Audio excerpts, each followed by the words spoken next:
मित्रांनो, सायबर क्राईम्सबद्दलच्या अनेक बातम्या आपण दैनंदिन जीवनामध्ये ऐकत असतो, बातमीपत्रामध्ये वाचत असतो आणि अनेक माध्यमावरती आपण या बाबतीत नॉलेज घेत असतो.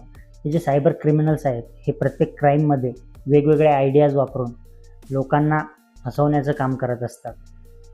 प्रचंड मोठ्या प्रमाणात आर्थिक फसवणूक लोकांची या माध्यमातून होत असते.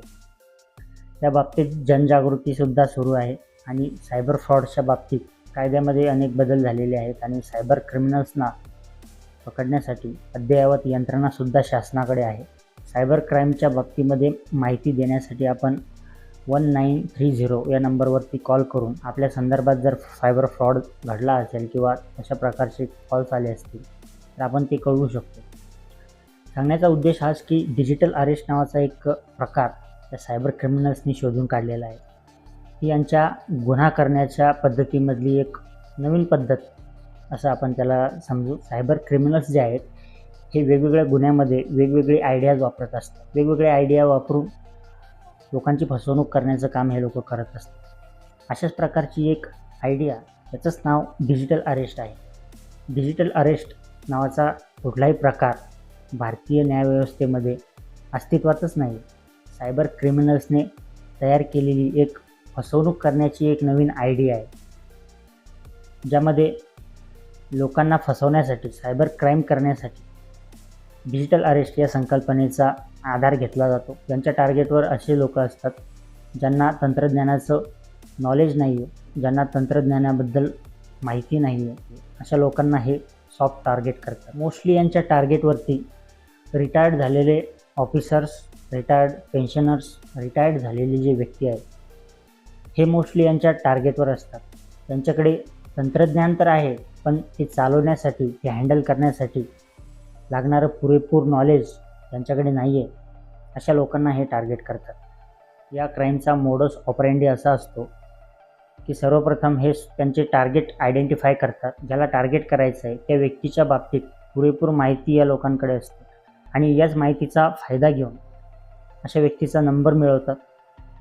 सोशल मीडियाद्वारे व्हिडिओ कॉलच्या माध्यमातून त्यांना कॉल करताना हे जे फसवणूक करणारे सायबर फ्रॉड्स आहेत ते एखाद्या पोलीस ऑफिसरच्या किंवा एखाद्या डिपार्टमेंटच्या अधिकाऱ्याच्या भूमिकेमध्ये ड्रेस कोड वापरून, त्यांच्यासारखी वेशभूषा करून व्हिडिओ कॉल करतात आणि त्यांना कुठल्याही प्रकारच्या एका गुन्ह्याच्या संदर्भात तपास करायचा आहे किंवा आर्थिक गुन्ह्यासंदर्भात तपास करायचा आहे, गुन्ह्यात तुमचं नाव आलेलं आहे असं सांगून तपासणी करण्यासाठी तुम्हाला डिजिटली अरेस्ट केलेलं आहे असं सांगून त्या व्यक्तीला दडपणाखाली घेतात. त्यामध्ये काय होतं की ज्या व्यक्तीला या बाबतीत नॉलेज नाही आहे, ती व्यक्ती अशा व्यक्तीच्या दडपणाखाली येऊन व्हिडिओ कॉलवर बोलणाऱ्या व्यक्तीला खऱ्या अर्थी ऑफिसर समजून, अधिकारी समजून हे व्यक्ती त्यांच्या दडपणाखाली येतात आणि नंतर हे व्यक्ती त्यांना पाहिजे तशा प्रकारे त्यांचं हॅरॅसमेंट करतात.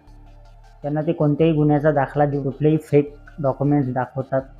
तुमच्या विरोधात अटक वॉरंट आहे, तुमच्या विरोधात ही माहिती मिळालेली आहे, अशा प्रकारे सांगून त्यांच्याकडून त्यांचे बँक डिटेल्स, त्यांचे OTP, त्याची सर्व गोपनीय माहिती मिळवतात आणि तुम्हाला डिजिटली अरेस्ट केलेलं आहे असं सांगून सर्व गोष्टी कॅमेऱ्याच्या निगराणीमध्ये करायला हे लोक भाग पाडतात.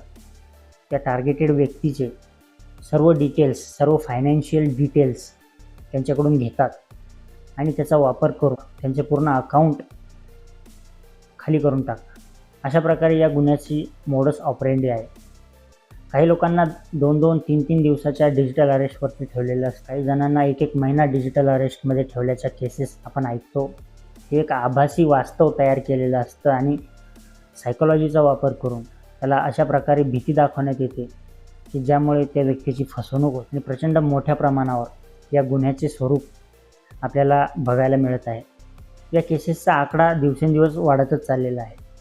आपल्याला जर अशा प्रकारचा कॉल जर आला असेल तर घाबरून न जाता सर्वप्रथम स्क्रीनशॉट काढून ठेवायचा आणि सायबर क्राईम हेल्पलाईन जो नंबर आहे 1930 या नंबरवरती कॉल करून सर्व डिटेल्स आपण त्यांना देऊ शकतो आणि सायबर क्राईम डिपार्टमेंटमध्ये आपण त्याची तक्रारसुद्धा देऊ शकतो. पोलीस यंत्रणा अतिशय अद्ययावत झालेली आहे.